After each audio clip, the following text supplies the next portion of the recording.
On today's episode of WatchJRGo, this thing again.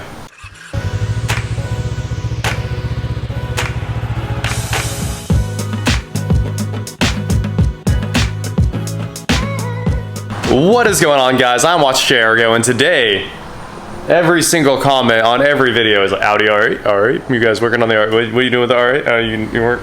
So, my game plan for today, I want to figure out what all I have to do to get the interior done and that engine harness out. So I'm going to head over to Walser Audi right now, head over to the service bay and see if we can pull up the service manual. I want to see all the factory service manuals on how to do this, because I'd like to just read through the whole procedure and figure out what all I have to do to get the interior out. It should save me some time. And here we are at the big hexagonal building. Shop to look like this. You have heated floors all the way through this too, don't you? Oh, it's so good. Okay, I read the whole service manual for removing the engine. Thanks, Bach. It's exactly what I needed. Okay, so hopefully now we can get this thing, at least I'd like to get it out of the car tonight. And now we're back in the garage. I guess we're gonna try to pull the back panel without removing the seats. The battery's been disconnected for a long time because I had it on trickle charger and I didn't want the car running it dead. So, of course, and obviously everything else is unhooked. So the negative terminal had to be off. So we just went ahead and tilted both seats forward. You've got the little release so you can put stuff in the back there. And we're gonna try, we're just gonna start taking things apart here. Do you know? So you gotta push in on those and then pull, or I'm sorry, grab them themselves because they're spring loaded. Oh, that's actually really nice. Yeah, I love the latch. Oh yeah, because I mean, you can always put kids in these things. Corvettes have latch. Yeah, I know, but it's still one of those things that seems foreign, you know? It's yeah, kids gotta ride somewhere. Closer to you. Yeah, right there. There you go. There it is. So we maybe pull these speaker grills out. Well, they come off pretty easily. You just kind of gently pull. So that went really well. We got the rear speakers exposed there. It doesn't buy you much. It just kind of shows you the center panel goes underneath. Yeah. The manual said remove rear mid-bass speaker. So I think we have to take out that whole panel and everything. Do you see the Audi logos in the grill? That is so cool. It is pretty cool. But this one will definitely pop out here. Back panel's pretty simple, it looks like then. Yep. I do think all the stuff we actually have to deal with is under this cover then, because it doesn't look like we exposed anything right there. So we pulled out those 9mm little... Haha, that did it. There it is. All right, there you go. I guess we can go my way where there's room. Okay. Okay, give me a second to get a grip on it. It's perfect. I got it. Okay. Hey, you can see everything. There's that main battery cable they say to detach. Yep. Awesome. So a couple of snips here and there. And yeah. Nice. All right, trim tool for the win. Yay, there we go. Cool. There was a supplemental part of the manual called removing the passenger seat, and I'm sure it had all the instructions for the back panels, but we're still kind of winging it, and we had to grab some trim tools to get that panel free. But basically, start over here by the window, and then knock out one clip, then push towards the center, and it frees right up. I need to grab a 10. Oh, this is all of the connectors right there. Everything on this harness goes into the back of the car. Yeah. I love how they're color-coded. Isn't that great? Yeah, it's so easy. And then I need to grab a 10. Oh, there's the boot. Yep. Oh, and then the laser jammers are right there. Nice. So my favorite part of the manual was that part that said reinstall all cable ties in the same spot. Yes. Yeah. It's like, okay. Sure. We'll do that. I'll do what I can. Right away. Looks like we have to remove the whole speaker enclosure here. Well, this is really cool. It kind of like floats the mid-bass speaker in the back. So I'm gonna get that out of here. Give us some room to work, and it lets us access the wiring harness because all the wires run behind the speaker. Oh, there's Torx on that side. I thought it was just gonna like hinge out, but it's a T30 it looks like. Little fastener right there. Cool.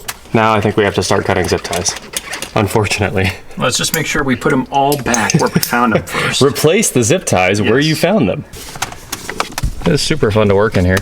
Oh yeah. A little warm. With the seat in place. It's close. Yeah. So we got the fuse holders out of their base plate there, and we've got basically everything freed up. You can see all the way to that set of wires right there. I pulled out the two T30s that hold down the relay base plate there, and now we have to figure out what we have to unhook from here to take with the harness. Now I'm just confused. We got to the relay base plate. Apparently every relay has to come out, and then the socket has to come out of the base plate, and then we have to slide these fuse holders off the base plate. So we're doing all of this work just to get it out of this giant piece of plastic right here. Pull these tabs apart, push that out, and then we're putting the relays back, of course. And then we have to slide the fuses out with a little tab that's down there. We did it! Everything's free after getting all those relays and fuses off the base plate. Now, for the fun part, that was the easy part. Yeah. We have to feed all of this back through the firewall. Aha!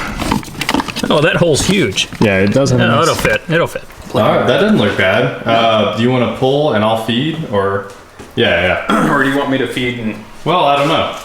I mean... Look, who's doing what here? I'll try and... Yeah, be careful with the laser jammer wiring. Okay, so this could be fun. Not sure if everything's gonna... Well, one at a time. Yeah. One at a time for sure. Engine harness! Look at that. All right.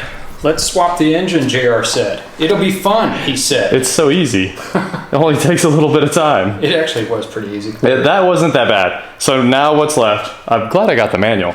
It reminded me the clutch line, banjo bolt on the bottom, and we have to get the AC lines off, and then we're finally done. Really? Well, I mean, we have to do the part where we lift it with a hoist, but done. Wiring harness is out. Of course, we got that knocked out, and now we need to that guy right there. We have to pull that banjo bolt. That is the clutch. Never wanted to make things easy. I just found that we have to pull this ground strap that's hooked up to the starter right here. I got to pull that ground strap, and I got the banjo bolt and the clutch line off of the trans. Here we go.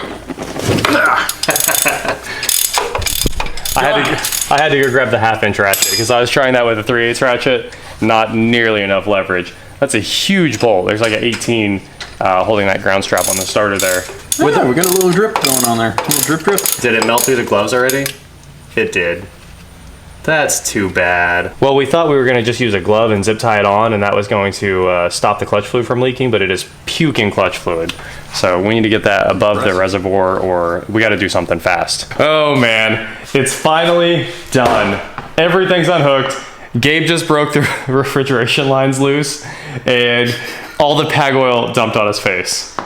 All of it. All of it. There's a huge puddle down there. But that was the last piece. So now we've got the harness out, the refrigerant lines are off, we pulled the clutch line, and we pulled that ground strap off, and it's ready to come out. Literally, we're not milking this. The thing is, we'd pull the engine right now, but I gotta fix this problem. So I'm gonna spend a bunch of time getting all the rest of the Audi parts cleaned up, moved up to the R8 room, the parts room, and that should give us room to slide the engine hoist back in and out like this, because obviously we have to get this engine over there, set it down, and then transfer a whole bunch of parts onto the new engine and put it in. The new engine doesn't come with an intake and stuff like that. It just has it stops at the fuel injectors. So next up, we clean the garage, and the next video you guys are gonna see about the R8, the engine comes out. And I'm really excited. It's time to get this thing out. And it shouldn't take long to get everything transferred over. We got a little checklist to do. I think we need intake gaskets. We need maybe the passenger side cat. I still need to call Hefner and get his ideas on what I should do with the cats, if I should try to hollow them out, which is what I would like to do. They are kind of gone. Obviously the passenger one doesn't exist at all, and I can't have catalytic converter material going through the turbos. It would ruin everything. So I have to make a decision there. Are we buying a brand new passenger cat because the driver one's perfect, or are we hollowing them both out and getting some flames, which is a way better idea, obviously. Flames are key. But at the same time, I don't want check engine lights, and this still has all of its O2s in it. It's got pre-post O2s, and I'm sure you can probably tune them out, but I can't easily tune them out, that's for sure. I can't just plug in HP tuners and knock out the rear O2s. So anyway, that's kind of where we're at right now. It's ready to come out, finally, truly ready. And we're just gonna go ahead and rig up some kind of lift system. It's pretty complex. We've gotta have like 2 pick points on the front, or like kind of a cross like this, and then we have to come back here, and I think we're gonna take like a 3-inch ratchet strap, wrap it around the transmission, and you have to have a 3rd attachment point on the lift. because there's a lot to do to pull this whole thing as one unit. Audi shows a special bar, a special Audi tool that is literally just like a big long turnbuckle with 2 hooks on it that they hook to the transmission. But I think we can just do it with a ratchet strap. I think it's a lot better and more adjustable, really. Yeah. There's nothing that it can crush on this. Right. It's all casing. So. Right. I mean, ratchet straps for the win. The R8 progress is coming right along. I can't wait to get this engine in here and finally drive it, hopefully in the next few weeks, maybe. It depends on parts. Soon. There's a lot of things that have to come together, but we're getting it done. Thank you guys so much for watching, and please like, share, subscribe, do whatever you want to do, and I will talk to you next time. I like tacos. Tacos sound great. Tacos are like God's gift to man. I'm glad we had liquid ice on hand because Gabe ate a bunch of pag oil, and then after he like washed his face off, he was like, give me something to drink. I was like, here's some energy, and problem solved. Liquid ice tastes so much better than the tag oil. I bet it does. Oil is I mean, the wizard likes to taste it, but it's not my thing. I'm not big on oil. But there's a reason that people have lifts, and the reason is you can stand out of the path of destruction when oil starts raining down on you.